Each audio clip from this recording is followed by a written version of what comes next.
What if every experience, every hardship, every obstacle was given to you, not to break you, but to mold you and strengthen you? What if the center of your suffering was actually the key to ultimate health? And what if your own pain was meant to be the catalyst for your greatest purpose? Welcome to Buddha Belly Life, empowering purpose, mind to microbiome. So one thing that I love, I know that I want to talk about the future of brain and mental health. One part that I loved that I shared with some of my coaching community the other day that I just read in your book, Functional Psychology for Anxiety, Depression, and Cognitive Decline, was that meaning, having meaning, doing things of meaning is neuroprotective. Mm-hmm. Can you elaborate a little bit on that? Because I am the hugest believer that each person was created for purpose and to create. And I think creation turns into purpose, yet a lot of the time. Not maybe a single solitary purpose, but purpose in life. And that can help people with addiction, with all the things, getting out of the rut of just trying not to do it.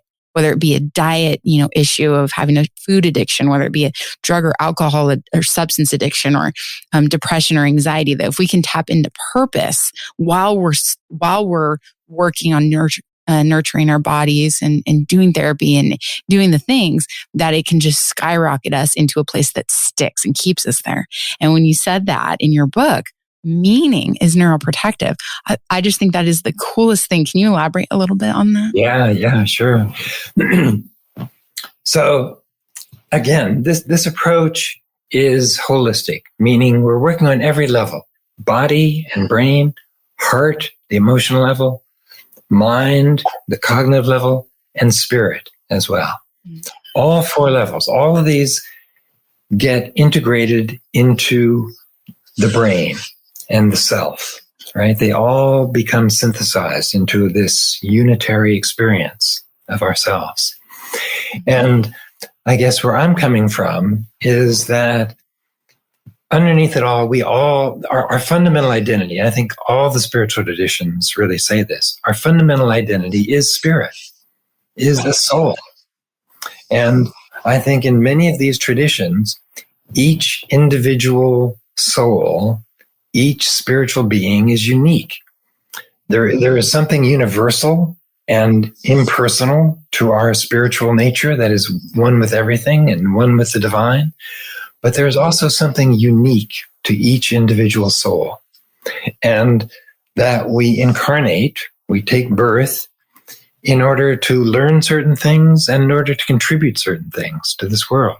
That our soul has a mission. Our soul has something it needs to do here, some things it needs to learn and some things it needs to contribute. And the degree to which we are out of alignment with that is the degree to which we experience a lack of meaning, a lack of purpose, right? That the soul puts forth a new body, heart, mind in this incarnation that has certain potentials, certain abilities, certain capacities. And as we as the brain meets the world,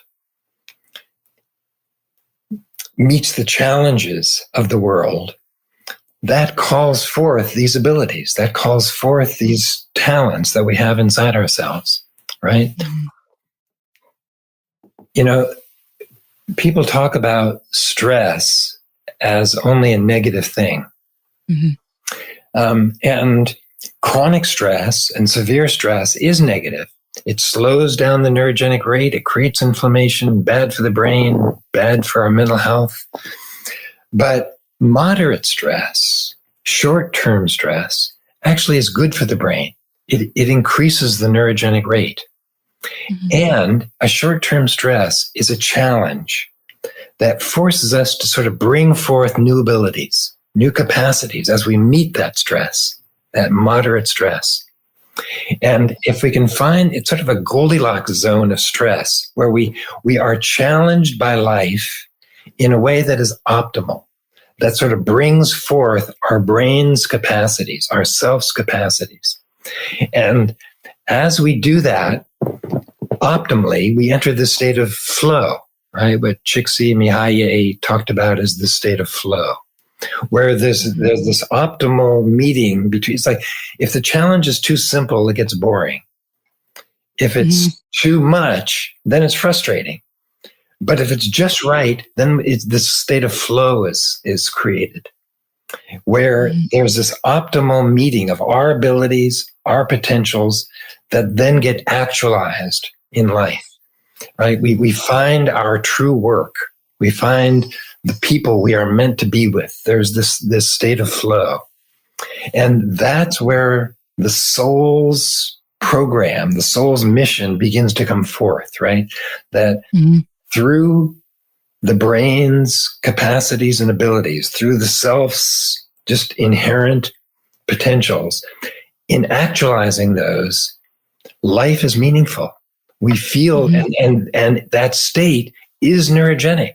That state is, right? Because that state is one in which we are around people who see us, really get us, who love us for who we are, not who we're projecting who we want to be, but who really get us and who we can really be ourselves with and be intimate with and vulnerable with, and where there's a deep loving connection. Love is highly neurogenic and anti-inflammatory. It's really good for the brain. I mean, the spiritual traditions have been saying this for thousands of years, that love, a state of inner peace, a state of actualizing our soul in the world, is the spiritual path. It turns out that's also really good for the brain as well. I mean, it seems kind of intuitively obvious, but it's nice that there's research that actually shows this now. I think it's easy too when we live in such a technology-driven, material world to forget a lot of the non-material components of life and how things work, or people get confused and they think that it has to be associated with religion, or it's anti their faith or religion, or all these things, and they don't realize that you're not just you're not a robot. We're not just these mechanical, amoebas, like with nothing to us. We have feelings, we think thoughts, we create, we do art, we have trauma. And, I think people who have experienced hard things or yucky experiences, if they can believe in their purpose in general and seek it, that they not only find healing for things of their past, but they come to a realization eventually that they have something major to contribute to this world, and that every experience before this was a piece of the journey to cultivate them into who they are. And if we can believe that, then we're not a sitting duck, and we don't feel that we're, our life is out of our hands. I love that. I love that. So, the future of brain and mental health. I'd be lying if I didn't say I wasn't, in as most PC term as I can put it, highly disappointed with how mental health is handled. I know we have hotlines for, if someone's feeling suicidal and all that. And every time I see that stuff, it bothers me. Bless the people's hearts behind those phones and the intention, to do that. But I feel very strongly that we are dropping the ball with people in suffering, in prevention, and we are band-aiding symptoms and profiting off of their suffering. Yeah. So what does a perfect world look like for treating and preventing and working with mental health and cognitive dysfunction? Yeah. To you? That's a great question and a huge question, right? I like to ask huge questions, Doc. It's great. No, it's good. Because it really starts with healing myself first, right? It's like, if I'm going to have kids who are going to come into this world, I first of all need to do some of my own work. I want to heal my own brain. I want to heal my own self so that when my kids come into this world, it's inevitable we'll pass on some of it, but hopefully a lot less than I got, right? That's the idea. And so to create a culture where having a child is really supported, where motherhood is really honored, and where the mother really has learned how to be deeply empathic, to have this kind of empathic attunement with her infant, and to be able to raise a child that is where we are tuned into the child and tuned in not just psychologically and emotionally, which is really important, but also physically, that is building a brain that is really going to be robust and strong. And is creating, again, this kind of holistic atmosphere where physically, emotionally, mentally, there is stimulation. Spiritually, there is an environment in which the deeper being can come forth and be honored.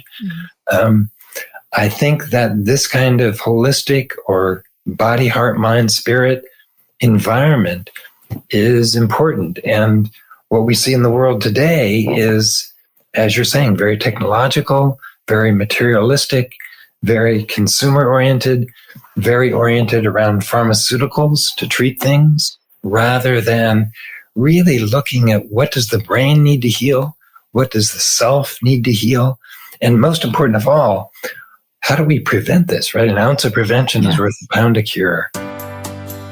Do you have a desire for fulfillment? Does helping people tap into their own health mentally, emotionally, and physically fire you up? Do you believe in the impact of the gut microbiome on overall wellness?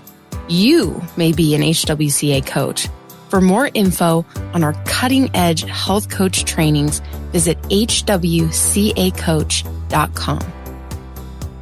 I think as Mother Teresa said something to the effect when she was asked, where does one start? Because she had done so many amazing things. And she said something to the effect that if you want to heal the world, the best thing to do is go home and focus on your family.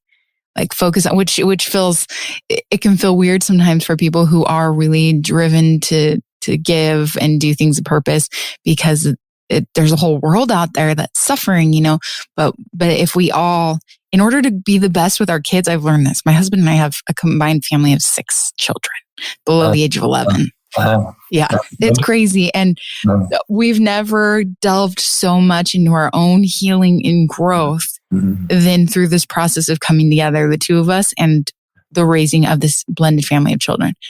And it has been incredibly difficult and deep, but also uproots a lot of stuff that you didn't realize just laid there and infected you, because you got to figure out why it's coming on your child. So I love that. On a more basic note,